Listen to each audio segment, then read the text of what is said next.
这边有一个笔刷工具。那笔刷工具呢，如果说你在这边啊，不知道说笔刷工具的功能在哪里，在视窗里有一个可以看到这个笔刷工具，把它点一下，它就会打开来。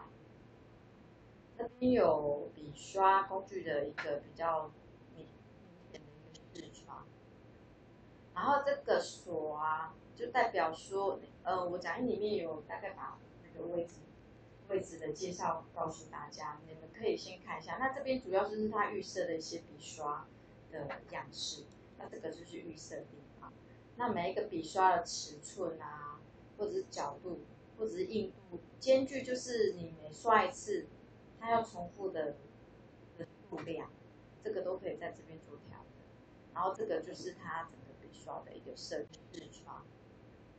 然后这个锁啊，就代表说，我讲义里面有大概把那个位置的介绍告诉大家。这边有一个笔刷工具。那笔刷工具呢，如果说讲你们可以先看一下。那这边主要就是它预设的一些笔刷的样式，那这个就是预设的地方。那每一个你在这边啊，不知道说笔刷工具的功能在哪里，在视窗里有一个可以看到这个笔刷工具，把它点一下，它就会打开来。这边有笔刷工具的一个比较